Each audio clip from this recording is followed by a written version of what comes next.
Fahaletrany izay manonona ny fahasoavan'i Jesoa ho aminao ry havana. Amenina, hivavaka isika.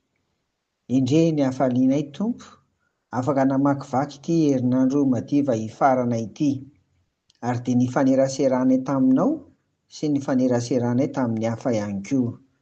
Dia sokafy ny fo ny saina mampananay, andray izay avy aminao indray anio Tompo, mba hoentinay mamakivaky ny androm-piainanay sisa rehetra, amin'ny anaran'i Jesoa.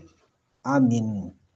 Mbola manohitra antsika amin'ny fandiniana an'ireo izay heverina ho mikiky, azo lazaina koa hoe mety hoe aretina, mikiky ny fototry ny finoana ka mety hampirodana azy ry havana. Nambarantsika koa izany hoe azo tenenina fotsiny koa hoe poizina amin'ny lafiny finoana. Ny akamoana ry havana no resahantsika amin'ity anio ity. Ny akamoana dia mahasahana ny lafim-piainana rehetra, io izany na amin'ny fianarana na amin'ny asa aman'andraikitra, fa andao ny ara-panahy no hodiniantsika. Rehefa kamo ny olona dia tsy manana faharisihana hanao zavatra iray, malaina hivavaka, kamo hamaky baiboly, iny tsy mazoto andeha hiangona. Hita ho valabalaka, malain-daina ary azo ambara fa makina ny lafiny ara-panahy. Na koa rehefa tratran'ny fahalaina ny akamoana ny olona dia ataony ihany ilay zavatra fa ataony zara fa vita, na koa ataony fa tsy vitainy hatramin'ny farany. Izany no hitantsika ao amin'ny mpitoriteny toko 10:20 manao hoe: ny fahalainana be no mampienjera ny lohan-trano, ary ny akamon'ny tanana no mampitete ny trano. Eto izany dia misy olona anankiray izay efa misy zavatra simba dia mangataka andro foana manao an'io satria kamo, dia nihitatra ihany ilay fahasombana. Izay izany rafitin'izy ity.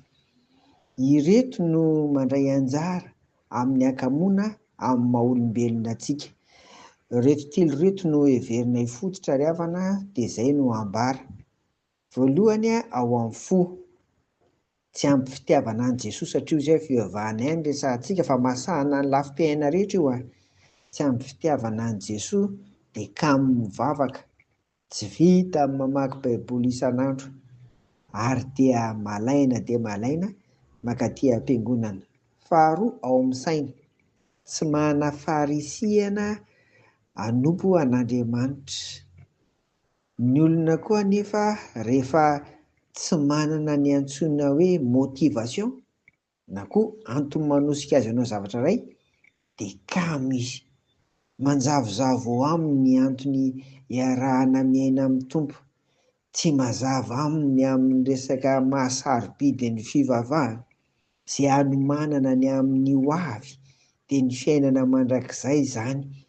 Manjavozavo ao aminy koa indrindra ny antsoina hoe famonjena. Ary fahatelo, ny tenany iray manontolo mihitsy no hita fa osa. Dikan'izay osa koa ny ara-panahy, osa sy malemy ny finoana. Ry havako, andeha arsika hijery inona ny fanafodin'ny akamoana. Dia misy telo koa ireto. Voalohany, mivavaka amin'ny fanahy masina, mibebaka, miverina amin'ny fitiavana voalohany, hoy ny Apokalipsy 2:2-4. Faharoa, mandeha mitady vitsika dia mianatra ny ataony, ohabolana 9:5 izany. Ary fahatelo, mifanerasera amin'ny olona dia tsy inona akory fa ny mpino miorina amin'ny finoana, fa tsy ny samy kamo ihany no miaraka. Ny mpanompo ratsy sady malaina hoy Jesoa dia any amin'ny fitomaniana sy ny fikotrohanify no hisy azy. Matthieu 10:20-20 Ry havako, pozina ho an'ny finoana ny akamoana, ary ny kiky tena mikiky mifototra ka mampirodana ny finoantsika izany. Tandremo ary izany ry havana. Hoy ny tompo ao amin'ny Romanina 12:12, andininy faraky ambin'ny folo. Romanina 12:12, andininy faraky ambin'ny folo. Mahazo fa aza malaina, aroka fanafo amin'ny famponan'ny tompo. Amen. Tompo, ampio ary izahay isan'andro mba hanana fahazotoana amin'ny fiainanay tompo, indrindra ny ara-panahy. Amin'ny anaran'i Jesoa. Amen. Eo aminao hatrany ery havako ny fiadanan'i Jesoa. Amen.